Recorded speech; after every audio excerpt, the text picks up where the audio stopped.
Bonjour à toutes, bonjour à tous. Donc, présentation du groupe de travail évaluation. Je représente un certain nombre de personnes. Je vais commencer par vous redonner un peu la genèse du projet. Donc, le groupe de travail évaluation a été initié en 2017 lors du congrès de l'AMSTI à Bordeaux. Il s'est réuni plusieurs fois et puis il y a un petit événement qui s'est passé qui a fait que ça a un peu retombé. Il a été relancé en 2021.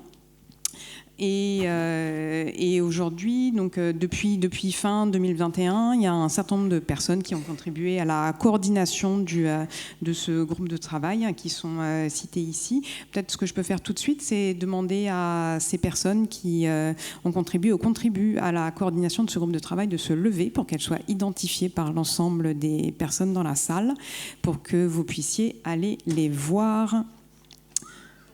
Voilà, et puis je vous propose qu'on les applaudisse parce que...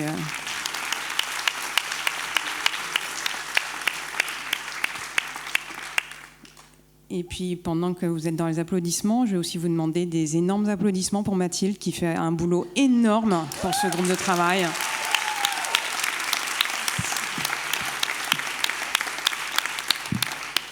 Et qu'on va beaucoup regretter, je dois le dire. Donc merci encore Mathilde pour tout le travail que tu as fourni pour ce groupe. C'était vraiment très très important.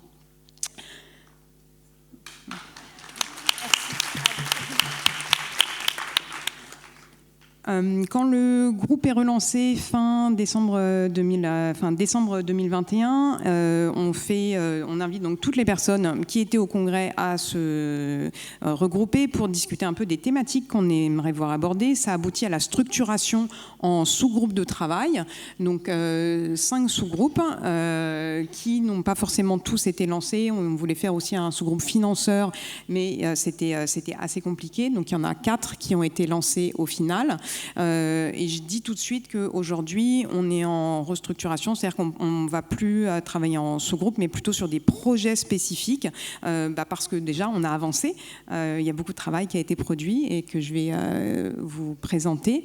Le premier que je vais vous présenter, c'est celui sur l'état des lieux, la mutualisation. C'était un des premiers objectifs. C'était de faire une enquête pour avoir un peu un état des lieux, des représentations, des pratiques, des freins, des leviers concernant des compétences en termes d'évaluation au sein de la CSTI, et puis aussi que ça permette de révéler les besoins de la communauté pour avancer sur ces pratiques. Et je vais préciser que le travail que je vais présenter sur l'enquête spécifiquement a été réalisé, donc encore une fois, avec Mathilde, mais on ne va pas arrêter de t'applaudir Mathilde, hein, c'est tout. Mais également Amanda D'Acoreggio qui n'est pas là aujourd'hui, d'Ombelli Science, donc moi-même, et Axel Hubert, qui n'est pas là aujourd'hui non plus, de Parallax Études, et avec les contributions initiales, parce qu'on s'est aussi réunis au début de ce groupe de travail, de ce sous-groupe, pour aussi réfléchir sur les pistes sur lesquelles on allait avancer et sur justement les objectifs de cette enquête, donc de Jérémy Barlier, Isabelle Bonardi de l'Université de Lyon, et Bertrand Thibault, que tout le monde connaît, comme ça j'ai la chance de prononcer la Casa di Scienze, et de... Voilà. Oh là. Donc je précise directement qu'aujourd'hui je ne vous présente pas les résultats de cette enquête, c'est plus en mode teaser. Si vous n'avez pas encore renseigné l'enquête, vous pouvez toujours le faire, mais juste pour vous donner une petite idée de qu'est-ce qu'on pourra potentiellement en tirer, et peut-être juste quelques grands chiffres. Pour vous présenter brièvement la méthodologie, donc on a défini les objectifs, on a élaboré un questionnaire, on s'est appuyé en fait sur une enquête similaire qui a été menée en Allemagne, et donc on s'est dit que ce serait intéressant de, si possible, essayer de conserver quelques questions. On a fait évoluer le questionnaire, mais il y a quand même on pourra probablement faire des comparaisons. On a fait 2 séries de tests du questionnaire. Et puis, le questionnaire a ensuite été diffusé aux 284 adhérents ou adhérentes de l'AMSTI en demandant à ce qu'une personne par structure le remplisse. Et on est actuellement au stade de l'analyse des résultats qu'on a vraiment tout juste commencé. Et j'ai mis dans une couleur différente en fait la suite qui va être donc partagée avec la communauté. J'en reparlerai. Méthodologie et limites. Bon, déjà, je pense que c'est important de préciser qu'on n'est pas en train de parler d'une enquête scientifique.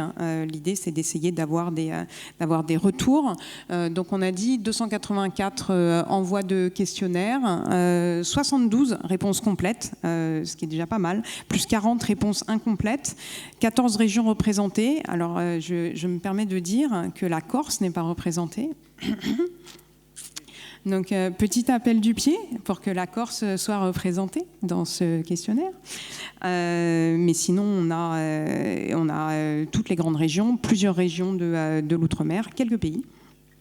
Et puis, on a aussi ce qu'on peut dire aussi, c'est que les 3 régions les plus représentées parmi les répondants et les répondantes sont aussi les 3 régions les plus représentées parmi les membres de l'AMSTI. Et ça va être la même chose côté de la diversité des membres représentés. On retrouve la diversité des membres qui vous a été présentée notamment en AG, à savoir des centres de sciences, des établissements de recherche, muséums. Là, on ne peut pas trop comparer par rapport à la même distribution parce que la catégorisation n'a pas été faite de la même manière, donc pour les adhérents stricto sensu et pour les répondants à l'enquête. Je précise tout de suite une double limite qui est importante. Donc notre idée, c'était d'essayer d'avoir encore une fois une image de ce qui se passe en évaluation dans le monde de la CSTI. Première limite sur la typologie d'acteurs. Est-ce que l'ensemble de nos répondants est représentatif d'une part des adhérents de l'AMSTI, mais à quel point sont-ils eux-mêmes représentatifs de l'ensemble du monde de la CSTI? Ça, c'est une question qu'on pourra creuser.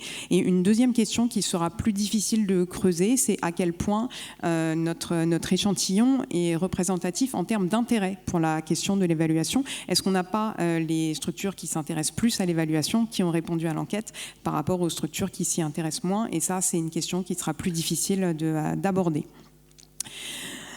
Et donc, après cette longue introduction, quelques chiffres, tout d'abord sur les représentations. Première chose à dire, l'évaluation, c'est globalement considéré comme une plus-value. Vous avez ici quelques chiffres. Donc on voit bien 97% des répondants et répondantes qui déclarent que c'est utile pour la conception et le développement des projets. Et on a à chaque fois une majorité de répondants et répondantes qui déclarent que ça donne des résultats riches d'enseignement, ça apporte des connaissances en plus de l'expérience et que l'évaluation est importante en médiation, avec ceci dit des pourcentages différents. Et en revanche, c'est un peu curieux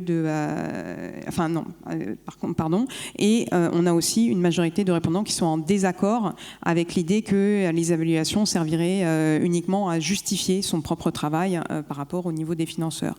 Donc il y a bien une perception de l'évaluation comme vraiment une plus-value et un outil positif. En termes de pratique, première donnée, une fois qu'on a dit qu'il y avait globalement une représentation positive de l'évaluation, quand on compare aux pratiques, ce dont on s'aperçoit, c'est qu'il y a aussi seulement 17% des répondants et des répondantes qui nous disent évaluer leur projet systématiquement. On a quand même une majorité de répondants et de répondantes qui évaluent certains projets, mais ça veut dire qu'il y a une marge de progression possible et peut-être aussi s'interroger pourquoi pas tous les projets, comment est-ce qu'ils sont choisis, etc. Ça, ce sont des questions qui n'ont pas été posées dans l'enquête, je le précise. Et puis, deux choses qui semblent ressortir, même si ça peut être un petit peu raccourci, que les méthodes, on va dire, rapides et plus quantitatives sont les plus utilisées. Je dis que c'est un raccourci parce qu'on parle par exemple de questionnaires. Le questionnaire n'est pas forcément quantitatif, mais donc large utilisation de questionnaires, de statistiques web, d'analyse web, nombre de clics, de pages visitées, par rapport à une utilisation plus faible de méthodes plus quali, des groupes de discussion, des méthodes narratives, et donc ça c'est vraiment des choses encore une fois dans lesquelles on va aller regarder. Et puis première donnée en termes de freins et leviers. Alors ici j'ai gardé les 3 principaux freins principaux, évidemment le temps. plupart des répondants et répondantes invoquent le manque de temps parce que le temps n'est pas extensible.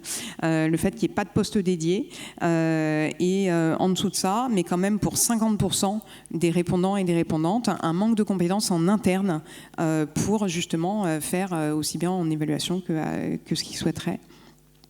À noter quand même, moi ça m'a marqué, le fait que pour 10% des répondants et des répondantes, un des freins, c'est que l'évaluation peut mettre en évidence l'échec d'un projet et que donc à ce moment-là, se pose la question de est-ce que vraiment on va évaluer parce qu'on prend un risque. Leviers principaux, l'intérêt, on l'a mentionné dans les représentations, un vrai intérêt pour les questions de l'évaluation. Les financeurs, le fait que les financeurs demandent des évaluations, c'est un levier. Et le troisième, qui vient faire miroir avec la question du frein sur le manque de compétences, c'est le fait qu'on est juste en dessous en fait, de la moitié pour lesquels il y a une culture de l'évaluation en interne. Donc on peut supposer qu'on peut séparer quand même des structures où il y a une culture d'évaluation en interne par rapport à d'autres. On estime qu'il y a un manque de compétences, même si c'est évidemment pas exclusif. Et enfin, en termes de besoins, ce qui est important, parce que ça guide aussi la suite de ce groupe de travail, première donnée, et donc ce sont les 4 premiers besoins qui sont exprimés. Pour 78%, une base de données d'outils d'évaluation accessibles. Donc en fait, des outils dont on peut se saisir, qui sont catalogués à un endroit et accessibles. Pour 60%, et je trouve que c'est pas neutre, 60% ont indiqué ça, mais du coup, il y a près de 40% qui ne l'ont pas noté, des financements dédiés à la partie strictement évaluation des projets. Donc, il y a quand même un partage là-dessus dans la communauté. Et puis aussi, je les ai mis ensemble, des besoins de formation à l'évaluation à destination des personnels opérationnels. Parce qu'en revanche, à destination des personnels de direction, ça, c'est beaucoup moins dans les besoins. En même temps, c'est aussi principalement aux directeurs et directrices qu'on a demandé de renseigner l'enquête. Et qui va avec à 57% des webinaires de partage, de pratiques, de réussite et d'échecs en évaluation. Pour la suite strictement de cette enquête, donc l'idée c'est de mettre à disposition cet automne les données brutes avec des filtres d'exploration, ce que j'ai pas du tout fait là. Est-ce que les CCSTI répondent différemment des universités qui répondent différemment des associations? Est-ce que selon les régions ça répond différemment? Enfin, d'utiliser un certain nombre de filtres et donc de mettre à disposition cela grâce à l'outil DataVive. Et puis évidemment une analyse beaucoup plus complète et fouillée et le partage des résultats avec donc les limites que j'ai déjà évoquées. Je vais maintenant passer, parce que je trouve que ça fait une bonne transition à ce qui se fait dans le reste du groupe évaluation et les réalisations du groupe de travail en les mettant en regard avec les besoins. Eh bien écoutez, le premier besoin exprimé, une base de données d'outils d'évaluation. Première réalisation du groupe de travail évaluation, donc le sous-groupe 1, Kiffe ton projet Acculturation, qui a évalué le congrès de l'AMSI 2022 et le bilan est à retrouver en ligne, donc vous le trouvez sur le site internet et qui donne aussi qui a vocation aussi à inspirer tout simplement sur un certain nombre de méthodes d'évaluation qui peuvent être utilisées. Et puis, si je reviens sur les besoins, premier besoin exprimé, une base de données d'outils d'évaluation accessible. Eh bien, vous savez quoi, c'est déjà là. Alors, ça n'est pas encore complet, c'est dans les projets de le continuer, mais c'est à retrouver dans l'espace membre AMSTI. Est-ce que c'est la peine de faire un petit sondage sur qui utilise l'espace membre AMSTI? Allons-y, levez la main, les gens qui utilisent l'espace membre AMSTI. Eh bien, c'est très mal, tous ceux qui n'ont pas levé la main, et vous serez sévèrement punis. On en a discuté avec Mathilde, il me semble que ça fait partie d'un chantier. Tu veux que je donne la parole, Mathilde, là-dessus? C'est ça fait partie d'un chantier en cours. Je ne sais pas si Bastien veut la parole, mais c'est ça. Oui, du coup, on va essayer de retravailler à ça pour que ça soit beaucoup plus fluide, les échanges sur cet espace membre, et donc on essaye de mettre ça en place pour la rentrée prochaine et peut-être début 2024, le temps de tout mettre en place. Mais de toute façon, je ne doute pas que vous allez toutes et tous vous connecter à l'issue de ce congrès pour absolument consulter cette fiche outils indicateurs qui contient déjà un certain nombre d'outils utilisables en termes d'évaluation et qui est très utile que Bruno et Magali avaient présenté au dernier congrès. Et puis en termes également de réalisation, il y a déjà une planification de webinaires, là encore qui rejoint les besoins exprimés, planification de webinaires sur 2023-2024. Les étapes suivantes pour ce groupe, la série de webinaires forcément. Donc vous avez ici un pré-programme qui est potentiellement susceptible de changer, mais le projet a déjà bien travaillé. Je précise que si vous voulez rejoindre tous les projets qui sont listés ici, n'hésitez pas à les rejoindre, je le dirai. Et le redirai. Donc, introduction à l'évaluation, les étapes à suivre pour évaluer son projet et celles à ne pas oublier, l'art de se poser les bonnes questions, méthodologie de l'évaluation, et puis évaluation des formations en médiation scientifique. Donc ça, c'est le premier projet sur lequel vous pouvez vous raccrocher pour participer à l'organisation de ces webinaires. Qu'est-ce qu'ils vont contenir exactement, proposer de partager des choses que vous faites ou exprimer des besoins spécifiques que vous avez. Donc n'hésitez pas à rejoindre ce projet. N'hésitez pas à rejoindre non plus le deuxième projet qui est sur la question de terminer en fait l'enquête, voir si on va plus loin ou pas. Mais sachant qu'on a un nombre limité, je pense qu'on va une fois qu'on aura terminé ce qu'on peut sortir de cette enquête-là, en tout cas pour ma part, moi je travaillerai sur un autre projet qui va être justement l'extension de la fiche outils et indicateurs d'évaluation en CSTI. Donc aujourd'hui, il y a déjà, en fait, c'est pas seulement une fiche, en fait, c'est vraiment un ensemble de fiches avec une fiche par outil. Et l'extension de ça va être de contribuer à enrichir ce guide. Et puis, un des souhaits vraiment, ce serait de travailler pour réfléchir à des indicateurs communs en CSTI. Et enfin, un projet qui est un peu en pause, qui est celui de la cartographie de la recherche en évaluation, qui a été lancé et donc il y a des gens, mais il n'y a pas assez de gens. Donc sur chacun de ces projets, je vous invite vivement à vous investir. Pour cela, vous écrivez à une adresse, il n'y en a qu'une, elle est simple à retenir, contact@amsti.fr, et puis vous retrouvez les informations sur le site. Je vous remercie et je vous encourage encore une fois à rejoindre les groupes.